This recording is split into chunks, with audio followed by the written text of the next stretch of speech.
Mike Melton is in charge. So welcome 2019 Dawn to Dusk to Dawn Ultra Runners. My name is Mike Melton. I'm your timing monkey for the weekend. My assistant timing monkey is the race director of this race, so I can't have him much in the timing tent. That's Bill Schultz.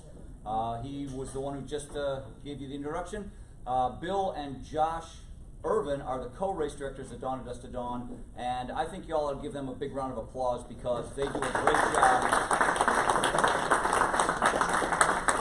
I mean, the race's motto is for runners by runners, or by runners for runners. I can't ever remember which, but the bottom line is that they put on a race that they would like to do themselves, and so they try really hard to do everything they can to make your race the best it can be, and they try really hard to give you all the best chance to get the most number of miles that you can out of the event. So if there's anything at all during the weekend that you have a question about, please don't hesitate to ask. I'll be in the timing tent for most of the weekend.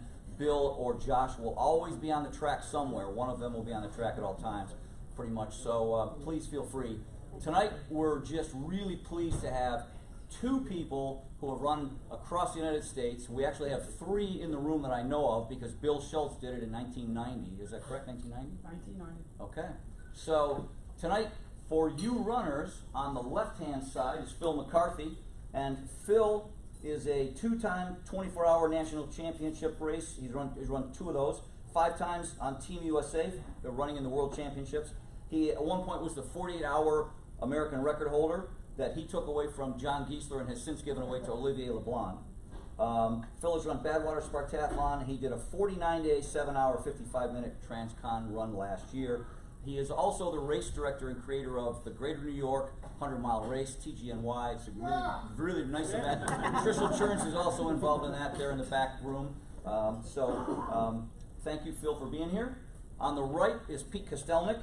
Pete also has run Transcon. He now has the fastest known time from coast to coast at 42 days, 6 hours, 30 minutes. He also, to top that, decided to go from Alaska to Key West, Florida, and not only just to run it, but to do it self-supported, pushing a cart full of stuff. So I'd like to hear more about that. That was 5,384 miles in 98 days, 6 hours, 57 minutes. Pete is two-time champion and course record holder at Badwater. His time is 21:56.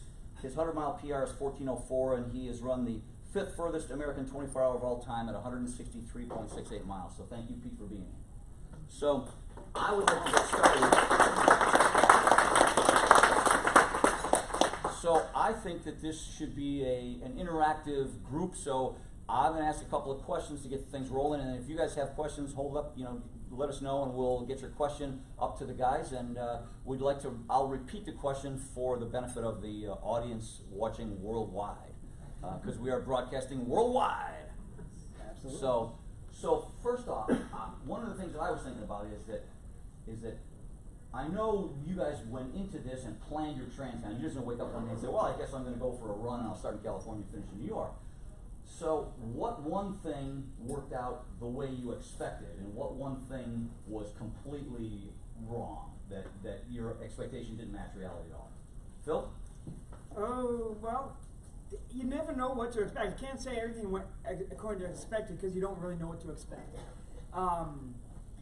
There were certainly, I guess, we got to a certain point in the run, about halfway or so, and we kind of got it, and my crewman Dwight and I got into a routine, and it went pretty smoothly, and the roads were pretty good and easy to follow. So I guess by the time we got to the second half, things kind of smoothed out and something that went completely wrong. I mean, there were a couple of route issues in the state of Nevada, 2 or 3, and that. Maybe I could have done better research on it, or it just sometimes just the way things happen, and that kind of was a little bit of a downer. But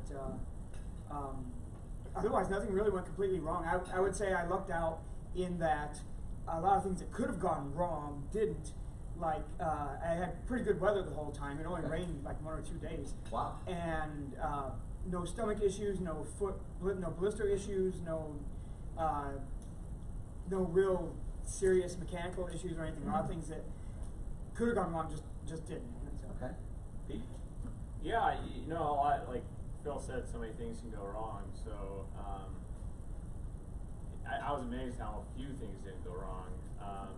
I would say the thing that went right the most was knowing, and Phil, we're both fellow Nebraskans, and I have a little bit of Iowa in me, and was knowing that I had, you know, I ran through 4 towns I've lived in on the route, and then actually where Nikki and I live in Ohio now is about 100 yards off of the route I ran. Go figure. So that was what went right. Was, you know, whenever everything seemed to be going wrong, I knew that like in 2/3 through the run, like the very most important part of the run, I had family and friends and everything, so, sure. and I knew that couldn't go wrong. So I just had to make it there, and so it was really only 2/3 as far as the way across the country, the way I was looking at it.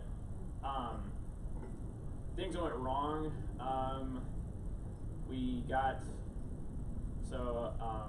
My crew, our support vehicle, got completely demolished in Indiana. And so, like in an accident? Yeah, you know, Chuck and Dean, former military guys, handled it like champions. Dean was actually in the car when it got totaled. It was parked on the side of the road.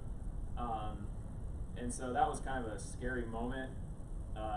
But somehow, like, it only cost me 30 minutes of standing around waiting for the police to come, and then I was on my way. They took care of everything. They got a new rental vehicle. That was probably the scariest part of the whole Sure, ride. unexpected. Yep. Absolutely. So, kind of describe a day, typical day during your Transcon. I mean, your routine. Pete? For this, it was basically waking up at 3:30. So I stayed in an RV every single night alongside the road. Sure. So I was lucky enough, we always found a place to park along the route, so that I just ran to the RV, and it was never more than like 50 meters off the highway. So you didn't have to waste time getting to and from the stopping point. Yep, exactly. And I slept in that RV every single night. There were a couple times where we parked like at a motel or somewhere, but Cinder and I always slept in the RV. She would sleep in the front above the driving area, and then I slept in the very back. And so it was a very routine. It was like almost every day. It was like wake up at 3:30, get on the road by 4, finish up around 6 or 7 at night, be in bed, trying to fall asleep around 8 or 9 p.m. And then I would usually take about a half-hour lunch in the middle of the day. So the RV, I would run about 40 miles in the morning. The RV would be parked about 2/3 or just over halfway through the day, and then after lunch do like a 50K to get to 70 miles, and then yeah, it was like we got a really good routine going after a week in, and it was pretty much the same thing every day. I think we were so dialed in that we had a few different time zones to cross. So sure. When we got 4 or 5 days away from a new time zone, we'd start 15 minutes earlier each day, so that we wouldn't lose a full hour on a certain Sure. day. So it was really good. Okay. Phil? Typical day? Typical day. Well, unfortunately, did not have an RV. I had a Dwight in his Chevy Trailblazer, which was it was a workhorse, and didn't manage it. But I would try. The idea was to wake up at 4, be on the road at 5, and then finish up like around 8:30 or 9, and hopefully try to get to bed by 10. Obviously it didn't always work that way, but I just kept going like through lunch. I would take a walking lunch, or sometimes we'd take a little break. If I needed a nap, I would take a nap. Yeah, so sometimes we would go end up in a motel, and there were times when we had to drive for reasons that are kind of long, complicated, quite a ways from our stopping point, and Sure. I would drive back there. So sometimes there was a little more driving time involved, but I was basically running about 15 hours a day, probably about that. So, caloric intake, how much food did you guys eat? Did you get enough caloric intake? Because obviously you're burning a ton of calories every single day. Phil? Well, I never counted calories, but I felt like I never really felt behind on calories or nutrition.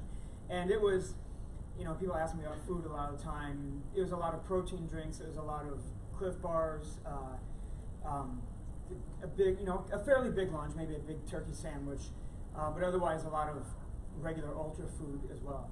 Okay. No, I definitely, I mean, some people here will attest to the fact that I had lost quite a bit of weight in the course of the run. By the time I got to Nebraska or Ohio or Pennsylvania, I was down. I didn't really feel depleted, but I did try to take in a little bit more fat at least. I was trying to drink more fatty milk, so I was behind on calories, but it didn't seem like it was detrimental to me. Pete? I would just drink butter every day and I'd be okay. No, I think we estimated that I was probably eating about 10,000 calories a day. We didn't really count. I mean, you sit down for lunch and you shovel somewhere between 2,000 and 4,000 calories in your body. You don't even really know how much it is. Sure. But a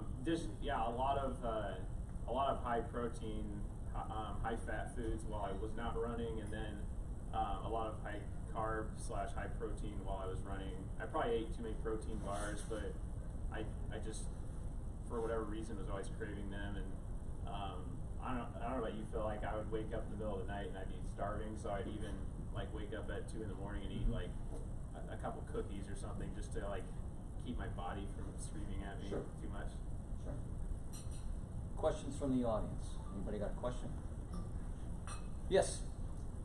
Did either of you guys reach out to someone to work out logistics on your route, or did you just kind of do your own research on how did that happen, I guess? So the question is, did you guys reach out to anyone for route logistics? Did you do your own research, or how did you guys choose your route, and maybe how did the logistics work out? Pete? Yeah, you know, I was doing the research myself, but then my sister Ann reached out to me during the planning process and said, how can I help? And I said, well, I can keep you busy with this busy work with the route. And then so she took that on, and then she was like, it got to the point where she was talking to my crew every single day, multiple times a day.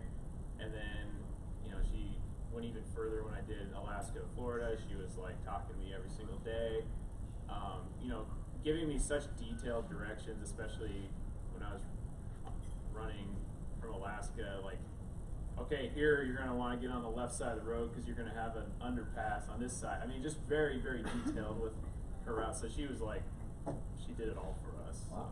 So Phil? it was awesome.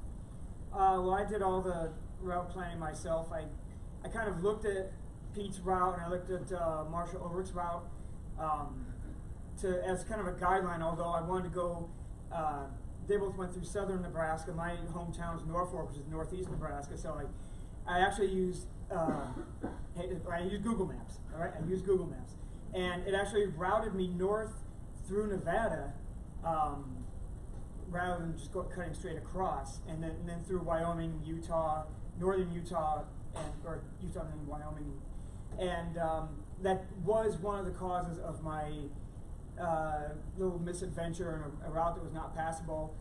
And, you know, it would have been, you know, I think about some of the things I could have done differently, and like 5 minutes more worth of research would have told me a valuable piece of information that, yes, it is legal to run on the interstates in Nevada through most of the state. Sure. Sure. Which I could have saved myself a lot of trouble if I anyway. Sure. But it was all, yeah, basically. So did you guys choose your route specific to the mountain pass, the river crossings, etc., or was it? I mean, how did you guys decide which route you're going to do, Phil? Well, for me, it was just San Francisco, Norfolk, New York, Okay. and yeah. So along the way, and I would look at what they told me was the shortest route, and anything that looked a little uncertain, I would dig into that and do a little bit more research. I didn't have any really obstacles. I actually went over the Continental Divide at a fairly low point in Wyoming. It was not like mountainous, it was like a high tundra. I checked all the river crossings, like Mississippi, the Missouri, the Delaware, just to make sure those bridges were open and operable and that I could go across on my foot. Pedestrians, allow pedestrians. Well, it's legal unless they say it's not. Right. You know, it's not an interstate. So, I mean, it was, I don't know, I'm sure you went the same place. Like there's no shoulder on those bridges Yeah. going across. Like Yeah. Clinton, you crossed the Mississippi and Clinton, probably, right? Yep. Yeah, and actually, there's been times where I've needed a police escort. And yeah, it's bridges, and then getting in and out of big towns is always the most dangerous because it's not very pedestrian friendly. Sure. On the outskirts where the traffic starts to pick up, it's usually just curb and then no shoulder. So yeah, a lot of that. I mean, for the most part, like getting from San Francisco, and then for me, instead of Norfolk, it was Lincoln, Nebraska, and Boone, Iowa that I wanted to run through. So based on those parameters, there's just some cosmetic things like going through bigger cities where that was where my sister was really busy, like making sure each like crossing of each little river in each city looked okay. But for the most part, you know, Google Maps does, you know, a lot of the bulk mileage for you for what's the best route. Yeah, back a few years ago, I crewed for a couple of weeks, Mike Samuelson and Jennifer Bradley, when they did their like rail to trail Transcon, and I went out to Montana and crewed them through Montana, Wyoming, South Dakota into Nebraska, and we were headed towards a town where we had a motel booked that night, and we came to an intersection, and the cops were set up and said, this town is closed because there's huge fires, so you have to go some other way. And so we immediately, I took off in one of the cars while Mike's wife, Heidi, had the little RV, and I started route finding and cutting through Indian reservations and down dirt roads, and you know, I'd scout out 2 hours, and I'd come back and say, look, we can go all the way down to here. And then we would have to stop, and we had to drive an hour to Sheridan, Wyoming to get a motel, to drive an hour back to start the next morning.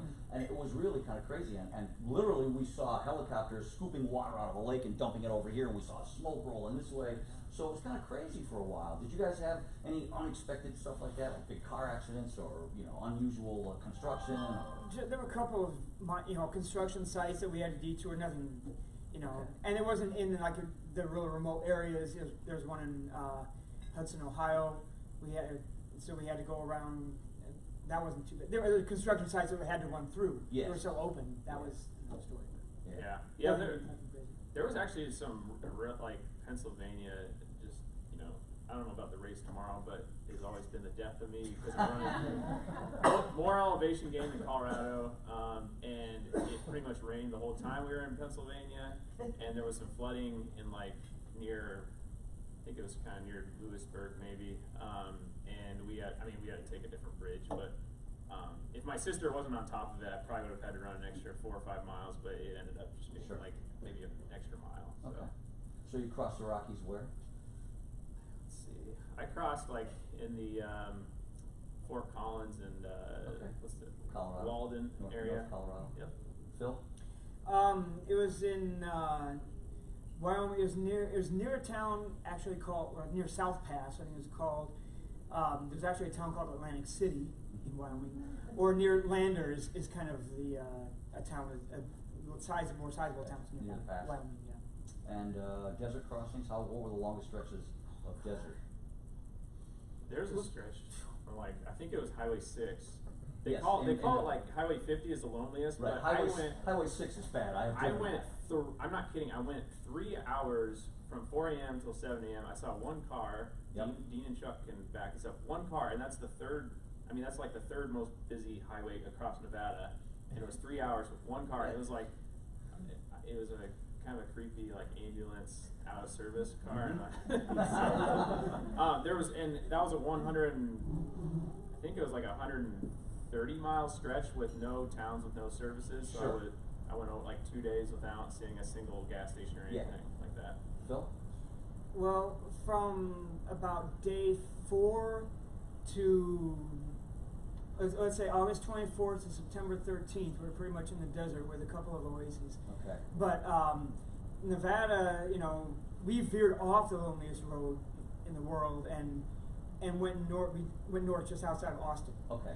And because we were trying to get up to northern Nevada, Sure. and so we basically we were a week in Nevada. Okay. From Tahoe all the way up to Wells, and then the part of Utah we went through across the northern edge of the Great Salt Lake, which is nobody around. I mean, nobody around until you get to Logan, which is a nice oasis, and then you get up in the mountains, and then a great deal of Wyoming is not desert, but it's pretty remote, and kind of a more, barren landscape in some Sure. ways. So for a good 3 weeks, we were hardly seeing anybody.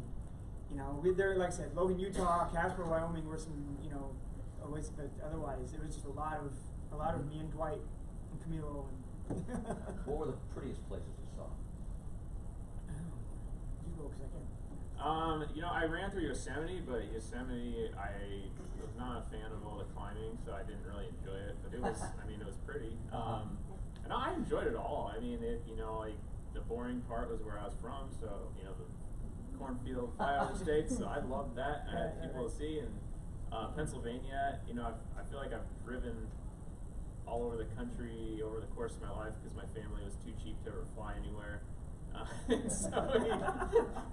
But I hadn't seen the part of the country I hadn't really spent much time in was getting off the interstate and seeing the small little tiny towns and the Sure. Amish country Sure. kind of on the way east. So that was kind of the most eye-opening to me that I had never seen. So I really enjoyed that as well. So, Okay, well, I guess, obviously Lake Tahoe, you come down and you see Lake Tahoe, it's beautiful.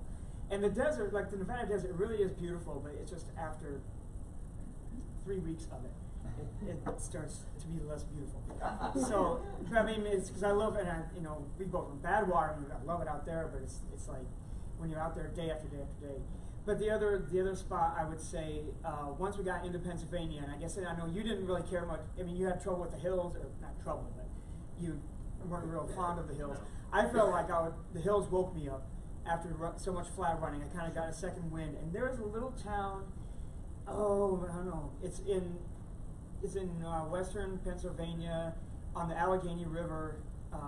It's just some little town, but then there's an overlook, and that whole area around there was just really beautiful, and it was kind of a cool drizzly day, and it just kind of woke me up a little bit. other questions? Who's got one? Trishel. What was the most magical moment, just one, for each one of you guys, what was that magical moment where it felt like God? So the question is, what was that one magical moment where it all came together and you just felt like a god and invincible? Well, I'll say just that spot in Pennsylvania, because the scenery was very beautiful, and I felt like I said, my body felt refreshed, my soul felt refreshed. I was writing these poems as I was running, and I look back and they're really corny and stuff. And then I get up to the top of this hill, and it overlooks, this beautiful tiny little town. And then you go up the hill, and there is overlook, turnoff area. It looks over the Allegheny River, and there's a stone there, in memorial of a man who died. I can't remember his name, and there's a poem carved into the stone that he wrote, and it was. It was something like, I am the breeze, and I am, because this person was an adventurer. It's a beautiful spot, and so that was just the one moment that I took away. The first, I guess I always say it's all about the journey, not the destination, but crossing over into New York City, because I'm not really a city boy, and just seeing I've been to New York before several times, but I'd not on foot, it felt like you're so high above the river, and I still have 13 miles to go to the actual finish at the city hall, but just seeing the city, and you're I spent all this time running, and it was all for this, and it's it just kind of felt like I was landing an airplane, into the city, and I've never really had that feeling, so it was pretty cool. Nice. Other questions? So you could run on the interstate in Nevada? Except for the big cities, but So the question is, can you run on the interstates? And my impression is that west of the Mississippi, the interstates are relatively pedestrian. Pedestrians are allowed, or people are allowed. I know I-40, I-10, big sections will allow you, because it's really the only road through the desert. You might have to be off the shoulder, though. Yeah. Oh, yeah. Well, yeah, on the shoulder. I just know about Nevada, because that's the one that was giving me trouble, and I specifically. Sure. When I was in the middle of a trail, in the middle of a pasture, trying to find my way to the next trail, I managed to do 5 minutes research. That yeah, you can run on the interstate. But did you have another? How much did you How much interstate did you take? You know, I didn't take any. That's what I thought. I didn't really know that either, because like, you know, it's kind of unclear. I think maybe Arizona, Nevada, and then maybe like a couple other states like Alaska, because Alaska interstate doesn't really make sense because it doesn't connect to interstate, right? So there are no interstate. So yeah, I ran on highways the whole time, but I mean some of them were really busy. Like I ran on, like Phil and I ran on Federal 30, which you know goes through Nebraska and Iowa, and that's like kind of like 1A highway. So it's 4 lanes. So a lot of 4-lane highways that you know weren't the most fun. There could have been more fun to be had. Sure, sure. Adam, you got a question? Yeah, what's the strangest reaction you guys had? So what's the strangest reaction you got? A rancher in the middle of nowhere in kind of near Sterling, Colorado. I mean, he was being nice. This is when I was wearing like my rainbow-colored socks and like shortest shorts I had and orange shoes. He came up to me and he's like, "What are you hurt or like why are you out here in the middle of nowhere on this gravel road?" And then, you know, it wasn't that, like people do that all the time, like, "Did your car break down?" I'm like, "No, I'm just running across America." And then he's like, "Well, you look weird." And so, he's like, I mean, just picture like the dad on the show The Ranch, and that's kind of like who he was. Phil? Yeah. I don't know. I don't remember any strange reactions. You know, people were kind of in wonder or whatever that I was doing this. I do remember. I got some strange looks, and this is in Nepenthe, Indiana, and which happens to be a large Amish community just outside of town, and you see them, you know, riding their bikes, and they, when they're riding their bikes, they have like yellow reflective vests on. And it was early morning, I mean, not early, it was like 10 in the morning, so I still had my yellow reflective vest on. And I'm going through town, and I stopped in a convenience store to use the bathroom, and I walk in the door, and everyone just stares at me. They don't say anything, but they stare, because here I am in my reflective vest, and my wild hair, which is all over the place, I had a big shaggy beard at the time, and my short running shorts, and people look at me and say, "That's the weirdest looking Amish guy I've ever seen." Because just the looks on their faces was crazy, but otherwise, nothing. So Pete, this question is for you because you pushed a cart. So how many times did police come up to you and say someone called in a report about some whack nut with a baby out on the highway? Well, you know, I like to say the Alaskans and the Canadians get it, because I went like 60 days or 50 days without one of them ever stopping me. Okay. But now, like once I got to the southeast, they kind of started questioning me. One guy actually in Florida got out of his. I was running with Regina. She's done these ultras, and she's running with me, and we're running down a very kind of difficult, narrow-shouldered, no-shouldered highway, and a guy pulls over, gets out of his car, he starts cracking his knuckles, and he's like, he gets about a foot away from punching me, and he looks at my stroller, he just starts laughing, because he's like, "Oh, I could have swore I was going to kick your ass." And so, I had a few, like, I think elderly people call the, like, police on me in, like, Illinois and Kentucky, just to, because it was raining a lot, and they were concerned that I was pushing a baby, so. Because I know other people who have used a cart, they say that that's a real common occurrence. You can put a sign that says "No baby on board" or whatever, and they just ignore it. Yep. So road angels, people who just came out of the blue and stopped and did something really cool or very nice. Did you guys have any, Phil? Well, we had the best road angels were the friends of mine who came out to visit. Okay. And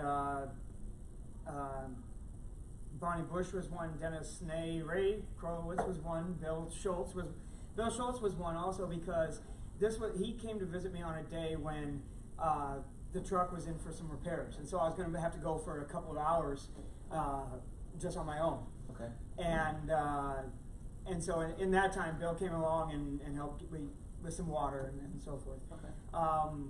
There were a lot of people, who were just very nice and very kind and very pleasant to talk to. But I mean, the friends, the ultra friends and the running friends who came out were just incredible. Okay. Pete? Yeah, there's just too many to list. And you know, I felt like a real jerk running from Alaska to Florida because I was self-supported. So like, you know, if someone wanted to buy me lunch, I'd let them, but I would not take. In fact, I tried to do that. Yeah, but I like if I was out in the middle of nowhere, like there was a lady in Iowa who set up a full aid station for me. I had to say no to it because it was out in the middle of nowhere and it would have been cheating. So I didn't want people to start, you know, feeling like they'd take a day off work to support me. So, but yeah, running from San Francisco to New York, it's funny because Larry's here. Larry and Tony are going to crew me for the race tomorrow.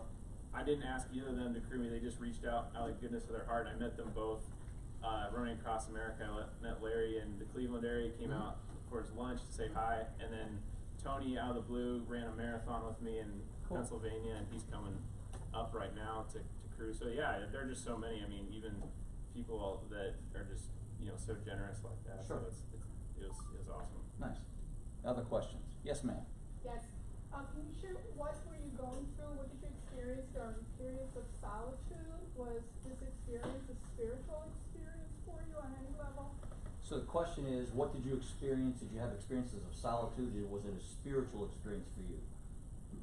Yeah, definitely. You know, you spend, you know, especially when I didn't really talk to anyone for about 30 days, except for motel people from Alaska to Florida. So it gives you a lot of time to think, and I love it. You know,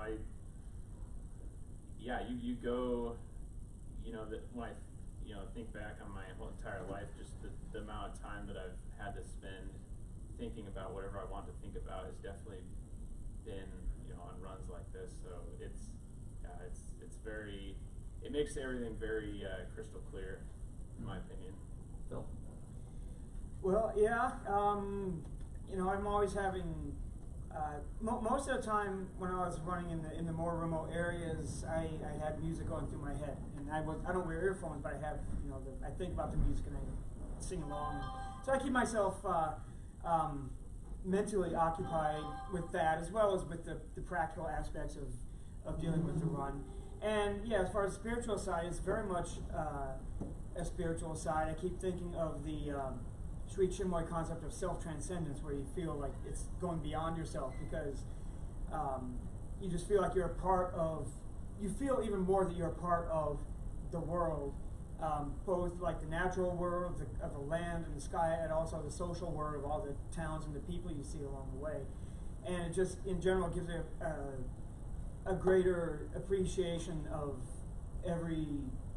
just the ability to do every gift that we have, and appreciation of this world, and being able to do something like that. Okay. So a few times I've been disconnected from the real world for 3 or 4 or 5 days, 7 days, and coming back into reality, quote unquote, was a bit of a transition at times, because I was unconnected from all of the moment by moment drama and the social aspects of society, and now I'm reconnected. And sometimes that was a bit difficult. Did you guys have a transition issue coming back to what we would call normal life, since running on the road is, you know, all day, that's what you did all day long? Pete? Oh, absolutely, yeah. And you know, even from doing like a race, like a 6-day race or multi-day, you know, you feel it because you become like so attached to what you're working on, and then you're basically on a whole other planet again. So yeah, it was, and that's really one of the main reasons I decided to run from Alaska to Florida. I just like lost my mind for a while, and I wanted to do something that wasn't as painful but equally rewarding. Okay. And so I thought, well, I'll take out the pain and keep the reward and do it all over again. So watch out, Phil. You might want to do it. Phil, what about re-entry? To some degree, and I was warned by a friend of mine who had ridden his bike across the country. You know, he kind of went through a difficult transition time, and so I had a good, actually, I have, you know, good support system of friends in New York, and they would, you know, always make sure I was okay, and we'd go out for drinks or go out for food or whatever and hang out, and so I appreciate that. And yeah, it was difficult. And I don't know, it was also kind of strange the way I finished, because unlike Pete, I finished in my hometown, and so it was a kind of an odd transition for me mentally, because I felt like I was already on, it's like my last 13 miles crossing the bridge was like on a training run. It felt like almost. Sure. And Because it was familiar ground for you. yeah, and of course the physical aspect is an entirely different story. My head felt like it was disconnected from my body for 3 weeks, and so that takes a little bit of getting used to. And you can't, I mean, I've run 6-day races where you can kind of get back into swing things and do a little jogging. I mean, the legs just were barely moving, afterwards, and they didn't feel like anything even compared to running for me for like again that 3 weeks. So the physical aspect was tricky as well.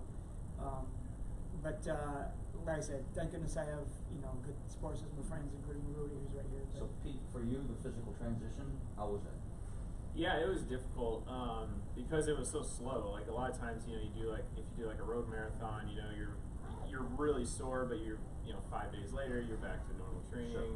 You do a 24-hour race, you're out for a week. But yeah, it was just I didn't run for like 4 or 5 days. I remember I ran 3 miles, and I was running 9-10 minute miles mostly across the U.S. with these little itty bitty 2-foot steps or whatever. And I went out for a run, and it was like 5 days later, and I was like, all right. And then I just bit my lower lip to get like 8-minute miles for 3 miles, and it just hurt. And it was so slow. It was like each week was like a day of normal recovery, and I don't know. Maybe I'm still recovering, and I just Sure. This is the new normal, the way my legs always feel. But yeah, it's such a slow process, and I think that's what makes it so frustrating. Well, that's nothing. I went out like 3 days later, ran a 3 mile, like an 11-minute mile with walking breaks. So, and that was yeah. Yep. Oh yes, Bill. I have a question. Pete, you kind of mentioned it as you were going into New York. You're there. It's the last day. It's the last 3 hours. What's going through your thoughts? Because as I came up to Atlantic City, I almost got to the point where, holy crap, here it is. I'm going to be done in another 2 miles, and it's going to be over. And I had to slow down to just get my mindset to get to the water and get into it. So it's almost mixed feelings. And finish on the beach. There was the mixed feeling, obviously the what are you going to do tomorrow type thing. But as you were getting down to the final night or the final last sleep, and you knew you were going to finish, even though it was in your backyard type thing, what were some of the thoughts? Yeah, what Because was in your mind as you were winding down? It's all coming to a close. Yeah, for me it was, I don't know, like I was kind of in race mode because it was so stressful. It was like I was running into the city. It was like rush hour. It was really stressful, like the traffic. Like, thank God this Larry Grogan guy was blocking traffic for me because I probably would have died 10 times. And I think it was just so stressful that other than that bridge crossing, seeing the city, and then coming in for the landing, it was just race mode and try not to die mode. So it was actually, I think that's why, another reason why, like the Alaska to Key West, it was like finishing in Key West, there was like no traffic, nice and calm. Right. Somehow I made a race out of it still, but it was like the most amazing, place to finish. Whereas New York City, it was like, it was just too stressful to enjoy the moment for me, at least. Phil?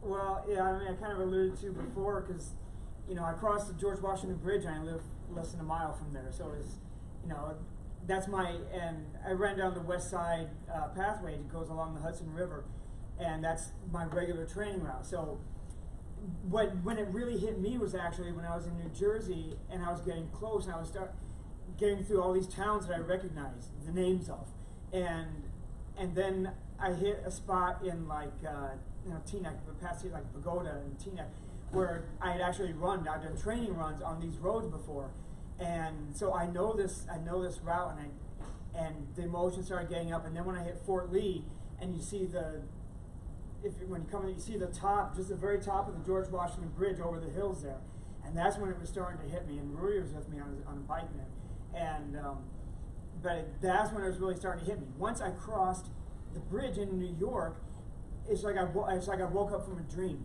And like I said, it's like I popped, and all of a sudden I'm on my familiar ground. And then I had a lot of friends join me along the way. And we went to City Hall, and we did our thing in City Hall. We had a lot of people, but I continued on then to Coney Island because I had to finish in the water. So, and that was nice because it was, you know, after the big thing with City Hall, then it was a smaller group of us going to Coney Island. I go into the water, and by that time it's sunset, and then we have some hot dogs and beers and at Nathan's, and drive back to my place, and I get to sleep in my own bed, and so it was kind of. So, you bring up a point that has been, it's a point of discussion amongst Transcon people. The official, like, fastest known time route goes City Hall to City Hall, either San Francisco or LA or someplace like that, right to New York, usually New York City City Hall. And a lot of Transcon people say it's water to water. You go Atlantic Ocean, Pacific Ocean to Atlantic Ocean. So, Phil, I think you did water to water, right? Well, yeah, and I want to clarify for the record, and I put this out, and I'm being totally transparent, because the Guinness says City Hall to City Hall. Correct.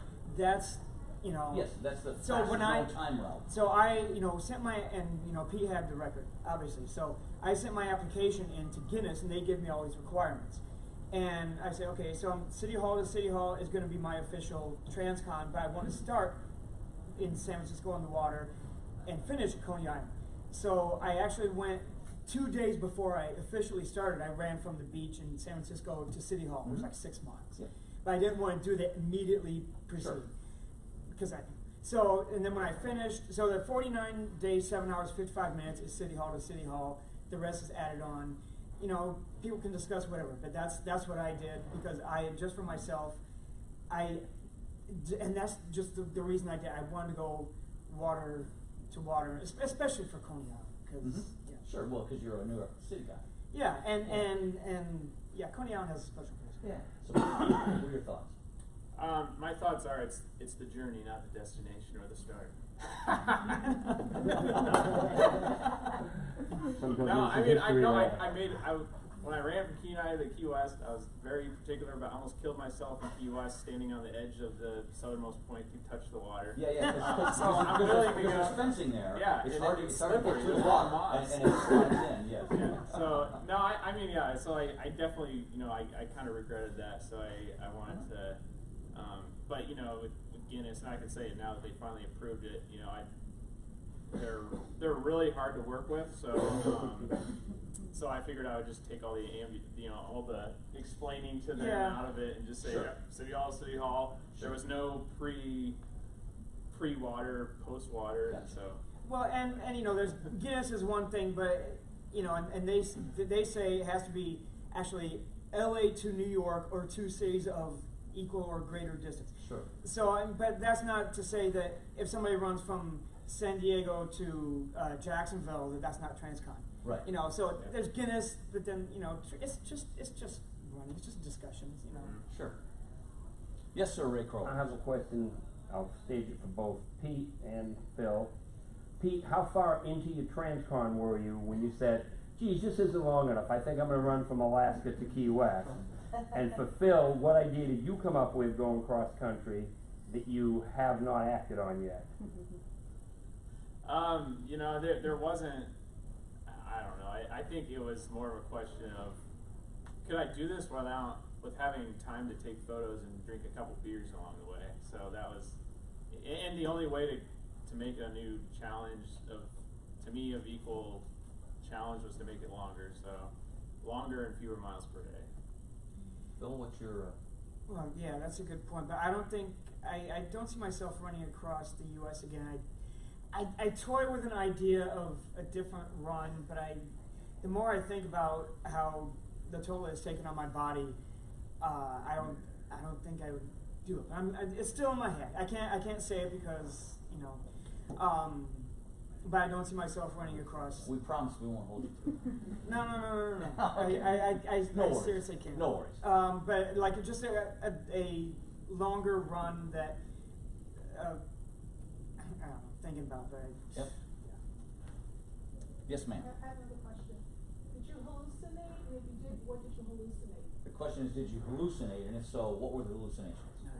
sorry, no. No? Yeah, Nothing. not really. There's just a couple days that, like in the Yukon territory where I was a little sleep deprived, but I don't think they were really hallucinations. Just confused about where I was for a couple hours. Trishel? Have any of you guys considered doing the 3,100-mile race? As you know, it's the longest certified race in the world, and it counts for record purposes. And I'm just curious, especially Pete. So the question is, have you considered doing the Sri Chinmoy 3,100-mile race in New York? Not really. It's intriguing, but I don't know. I think I'd want to do like a 10-day race or a whatever race. And I don't know. It's just a lot of pain to go through, especially if you're on your feet 14, 15 hours a day. It takes a long, like the recovery. It's less about the miles you run per day. It's more about how much time you have to recover. And if you're only recovering for 6-7 hours, They only have a 6 hours, 18 Yeah. hours Actually, course it's and 6 about hours four off. and a half. You're after the whole time you're going for a record. Yeah. It's about 4.5 hours of sleep. That's it. Right. You do that for Yeah. 7 weeks. Bill, ever considered? I've always said if I'm going to run that distance, I'm running coast to coast, and and then having come back, and then there's the film 3,100 about the Sri Chinmoy race, which is a very good documentary, but it's still not enough for me to get out and do that one. I don't think Okay. We only have a few more minutes. Well, Tammy. Were you aware, both of you ran from the west coast to the east coast, were you aware of the wind at your back? Was it irritating? And did you ever have like 4 days where the wind was still facing you even though it technically shouldn't be? So the question is, you both went west to east, which I think most people do because of the prevailing winds. Was there ever a case where the wind was at your back a lot, or did you have like 3 or 4 days worth of running into the wind? I don't particularly remember feel like the wind was at my back. Sometimes it is and you don't realize it. And there are days certainly when the wind is when you're running against the wind, and then there's always the north-south running that you have to do. But it didn't really seem like a factor in my run. Yeah, I think there was there were maybe 3 days where I had a decent tailwind. One day in Utah, I was telling Chuck and Dean, you guys, all I gotta do is lift my legs and I'm 70 miles down the road. So that was a nice day. But yeah, there was one, maybe there was like, so I would say maybe 3 really beneficial days and maybe 1 really, really bad day. And Alaska to Florida, there was one day where I had a song of the day every day I would post on like Instagram, and the song of the day that day was Against the Wind, and it was about the worst day of my life in southern Minnesota. But yeah, I would say it usually balances out, but probably more times than not, you'd probably benefit from going west to east. Okay. You got a question, Donnie? I did actually. I'm in a room full of runners, so it's probably a silly question, but was there any time, maybe before the race or during the race, where you didn't think you could push through? So the question is, was there any time where you doubted whether you could finish? Yeah, I'd say actually I took a day off in San Francisco to New York. So I was sick. I had really bad tendonitis in my tibula tendonitis, like in the shins area. So yeah, I definitely thought at that point, probably everyone around me thought, oh, he's done. He's not gonna do it. So yeah, I definitely thought at that point I might have been down to like 50-50 shot of even continuing on. Phil? Well, I guess so. I mean, there were times when I felt like I just didn't want to be there. And there were times when I felt like I hated the run, I hated everything about it. It wasn't so much like I didn't feel like I could, but it's like I didn't want to. And there were times when in my mind I threatened to quit. I might have even mentioned to my crew a couple of times I threatened to quit, but in the end I think it was kind of like when a little kid threatens to run away from home, and I would make excuses too. Like, I mean, my feet were hurting quite a bit when I was running across Nebraska, but it's like, I was like, oh, I'll get to my hometown and that's going to be far enough, but of course I'm not going to, Sure. And it was more just a like, me overcoming my own weaknesses and just saying, you know, just suck it up. Okay. So we're just about out of time, so is there any closing comment either one you want to make? I mean, maybe a summation of how you feel about how the race Well, yeah, I mean, I guess the only other thing I'd really like to add, you know, I had a lot of support from the community, mostly through Facebook. You know, I'd try to go online whenever I could, because there were those times when I felt like I hated being there, I hated everything. Then when I would get cell phone reception, I'd look at the comments on Facebook, and that would, you know, really just revive my spirit. So I thank everybody who supported me in that way, and it's huge for me. Yeah, you know, every day was unique, so that's what I take from, like, you know, each day running from San Francisco to New York, I call it like an episode, and like, you know, even though like some, you know, you got 4 days in a row, you're going through cornfields, just the combination of the people you meet, the weather, everything, I remember everything about every single day. The same with Alaska to Florida, I remember all 98, 99 day, or whatever days it was. I remember like essentially everyone I met. I remember, you know, there are certain things, like there's even like certain trees that I remember, like at the border of North Dakota from Canada, just like where the sun was and where these 3 trees were located. I mean, I just remember some things like crystal clear that are, it's kind of cool, it's kind of freaky, but I look back on it a lot, and so I remember those days very vividly. I also, just a nice little anecdote. As I was crossing Iowa, I did go into Boone, Iowa, and I met Pete's parents, and they were very nice and supportive.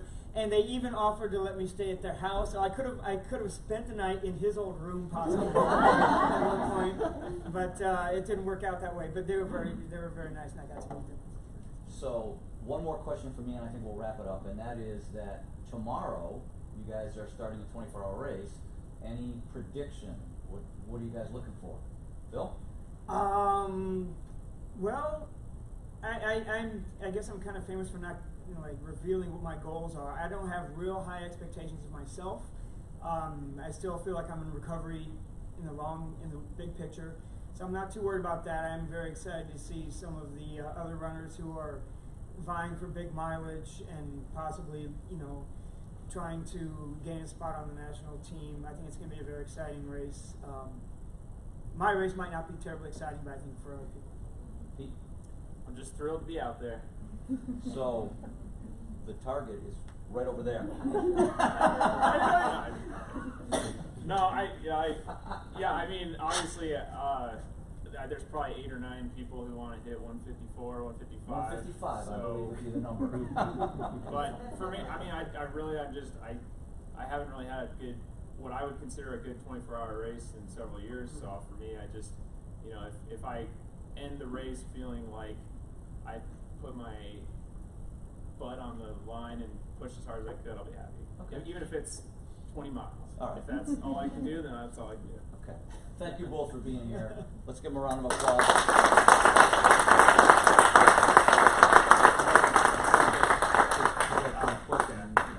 So we didn't want to keep you guys for late. And again, just a thank for Mike, who did, I thought did a pretty good job. Thanks for coming. Hopefully see you tomorrow. Somebody will be there tomorrow by 4:30 in the morning. I think there's still some dessert back there. There is still dessert back there.